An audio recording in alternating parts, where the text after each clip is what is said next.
Hello दोस्तों, मैं पलक गलूदिया आपके अपने YouTube चैनल पलक पाठशाला में लेके आई हूँ एक और बेहतरीन वीडियो।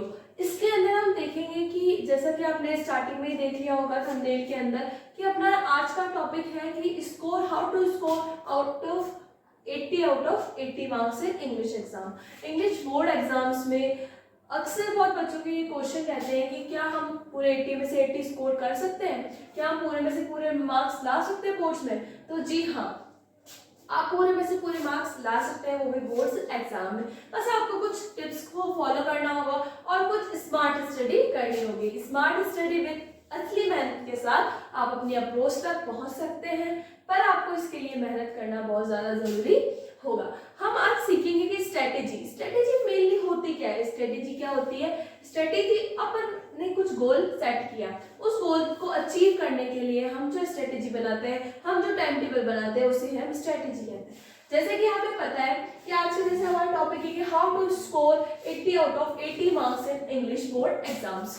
तो हम स्टार्ट करते हैं हमारी वीडियो में। इसके अंदर हम देखेंगे कि हम कैसे स्कोर कर सकते हैं हम इंग्लिश के अंदर मार्क्स को।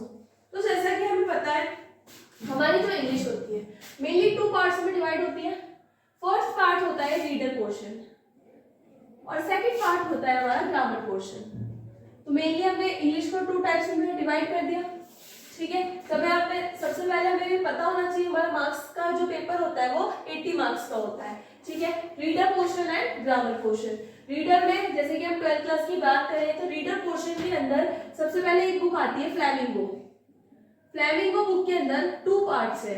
2 पार्ट्स कौन कौन से? एक तो जो चैप्टर वाइज है, जो हमें चैप्टर्स दे रखे हैं, एंड नेक्स्ट आता है पोइट्री सेक्शन, जो कि एक बहुत ज्यादा इंपॉर्टेंट मोस्ट इंपॉर्टेंट टॉपिक रहा है पोइट्री का। इसके अंदर से बहुत बड़े बड़े क्वेश्चंस बनते हैं। फिर नेक्स्ट आता है चैप्टर और आता है पोइट्री। नेक्स्ट आती है विस्टार्स एक खुद एक बुक है, तो विस्टार्स में से भी क्वेश्चन आते हैं। फिर आते हैं हम ग्रामर पोर्शन पे। ग्रामर पोर्शन 3 पार्ट से मिलकर बना होता है, जैसे कि हमें पता है। ग्रामर पोर्शन में एक होता है राइटिंग पोर्शन, एक नॉर्मल ग्रामर पोर्शन, एक होता है रीडिंग पोर्शन, ठीक है। अब reading portion, grammar portion, writing portion में आता क्या है? जैसे कि जो राइटिंग पोर्शन होता है, राइटिंग पोर्शन के अंदर जो भी आपके लेटर टू एडिटर है।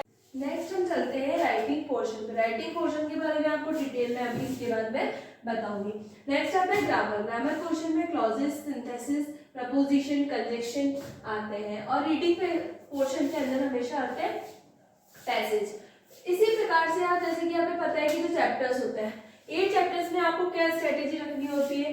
8 चैप्टर है, उनको आपको सबसे पहले 2 पार्ट्स में डिवाइड करना है, जैसे कि 4 चैप्टर एंड 4 चैप्टर। फिर आपको उन 4 चैप्टर्स की समरी लिखनी है बाय डे। जैसे फर्स्ट 2 दिन के अंदर आपने 1 चैप्टर को लिखा, नेक्स्ट 2 दिन में आपने 1 चैप्टर को लिखा। आपको उसकी शॉर्ट समरी लिखनी है, उस चैप्टर को बहुत जितना शॉर्ट हो सके उसमें आपको लिखना है, क्योंकि उससे रिलेटेड अगर जो भी क्वेश्चन आएगा आप उसको आसानी से सॉल्व कर सकते हैं, क्योंकि आपने उस चैप्टर को अपने हाथों से लिखा है, तो आप उसको सॉल्व आसानी से कर पाएंगे। नेक्स्ट आता है पोइट्री सेक्शन। पोइट्री सेक्शन में आप ये स्ट्रेटेजी रख सकते हैं कि जैसे कि आपको पता है कि 5 पोइट है और तो आप देख सकते हैं कि 5 पोइट्री में से आपको 2 ऑप्शन में मिलती है हमेशा। तो 2 ऑप्शन में मिलती है तो आप ये स्ट्रेटेजी रखें कि आप 4 पोइट्री को आसानी से अच्छे से याद कर लें, ताकि उसके अलावा जो भी पोइट्रीज आए तो आपको ऑप्शन में आएगी, तो आप आसानी से ऊपर वाली कर सकते हैं या नीचे वाली कर सकते हैं, जो भी उन चारों में से आएगी, और एक पोइट्री सेक्शन को आप छोड़ सकते हैं। तो इसमें ये स्ट्रेटेजी रख सकते हैं। अब जैसे कि आप ना पोइट्री लिखोगे तो फर्स्ट पोइट्री है जैसे माय मदर 66, उसके अंदर आपको सबसे पहले reference, context and explanation. Reference पे हमेशा उस पोइट का नेम आएगा, एंड नेक्स्ट रेफरेंस के अंदर के बाद आता है कॉन्टेक्स्ट। कॉन्टेक्स्ट के अंदर जैसे कि आप लिख सकते हैं कि उस जो आपको स्टैंजा दिया है उसके बारे में शॉर्ट में जो भी आप लिख सकते हैं। फिर आता है एक्सप्लेनेशन में आपको पूरा उसको बड़ा करके लिखना होगा। इससे अगर आप इस चैप्टर को, अगर पोएट्री को आप इजी लैंग्वेज में, अपनी लैंग्वेज में लिखेंगे तो आप इससे रिलेटेड सारे क्वेश्चन को आसानी से हल कर सकते हैं। नेक्स्ट आता है विस्टार्स के अंदर भी ऐसा कुछ नहीं है कि विस्टार्स भी चैप्टर जैसे कि 8 या 7 चैप्टर्स है आपके विस्टार्स में भी आपको सेम अप्रोच रखनी है कि आपको उस चैप्टर को अपने आप शॉर्ट में समरी में लिखना है, और फिर उसके अंदर से जैसे लॉन्ग क्वेश्चन भी आएगा या शॉर्ट क्वेश्चन भी आता है तो आप उसको आसानी से हल कर सकते हैं। ये आपकी रीडर की या फ्लेमिंगो और पोएट्री सेक्शन की स्ट्रेटेजी थी। फिर नेक्स्ट हम आते हैं ग्रामर पोर्शन पे। ग्रामर पोर्शन का एग्जाम में बहुत ही ज्यादा रोल रहता है। तो ग्रामर पोर्शन के अंदर सबसे ज्यादा रहता है कि राइटिंग पोर्शन। राइटिंग पोर्शन में क्या रहता है कि राइटिंग पोर्शन जो होता है वो अलग अलग टाइप से हो सकता है। जैसे कि हम देखते हैं कि राइटिंग पोर्शन के अंदर 4 पार्ट्स होते हैं।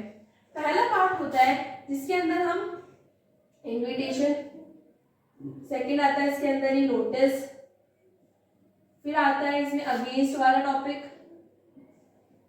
फिर इसमें आता है एडवर्ब्स, एडवर्टाइजमेंट।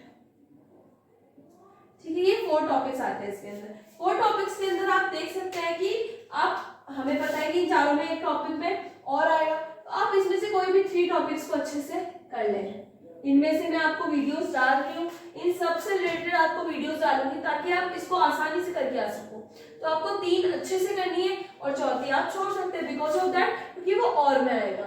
ठीक है, एक तो इसमें और आता है, सेकेंड जो आता है ये फर्स्ट है। नेक्स्ट जो सेकेंड आता है वो आता है रिपोर्ट एंड इवेंट,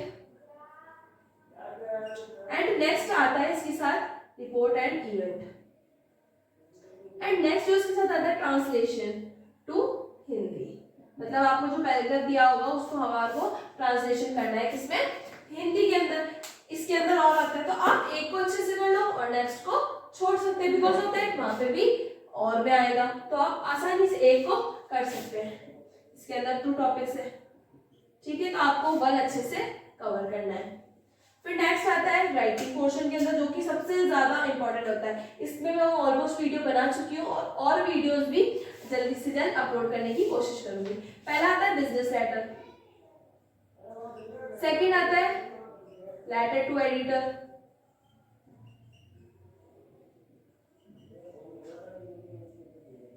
थर्ड आता है एप्लीकेशन फॉर जॉब,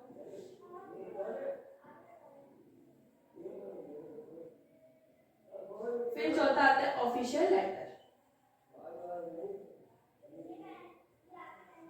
इसमें आप ये स्ट्रेटेजी रख सकते हो कि आप इन 2 टॉपिक जो बता रही हूँ सबसे ज्यादा इंपॉर्टेंट है, जो कि एग्जाम में डायरेक्टली पूछे जाते हैं, letter to an editor and application for job. इसके फिक्स फॉर्मेट होते हैं जो कि मैंने आपको अपने एप्लीकेशन पे डाल रखे हैं, चैनल पे डाल सकते हैं, आप देख सकेंगे इसके अंदर चैनल पे जाके कि इसके और इसके दोनों के वीडियो मैंने डाल रखे थे, तो आप उसके अंदर जाके आराम से देख सकते हैं। और इनको एकदम फिक्स लाइन है, आपको कुछ भी चेंज करने की जरूरत नहीं है, तो इसमें आपके 5 नंबर पूरे।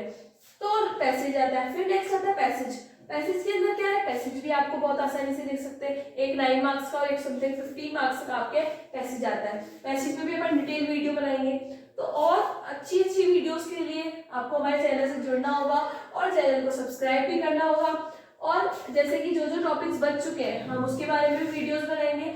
इससे आपको ये समझ आया होगा कि हम कैसे भी 80 आउट ऑफ 80 स्कोर कर सकते हैं। बिकॉज ऑफ दैट अगर आपको समरीज याद है तो आप कोई भी रॉन्ग आंसर गलत नहीं करोगे।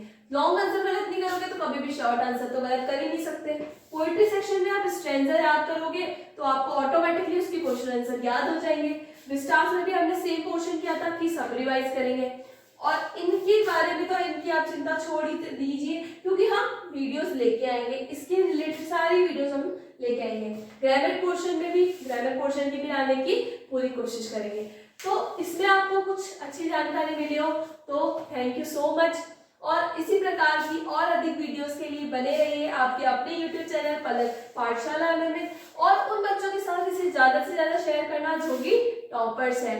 सो प्लीज, और अगर आपको मेरी वीडियो अच्छी लगी हो तो वीडियो को लाइक एंड कमेंट करें और मेरे चैनल को सब्सक्राइब करें। Thank you so much.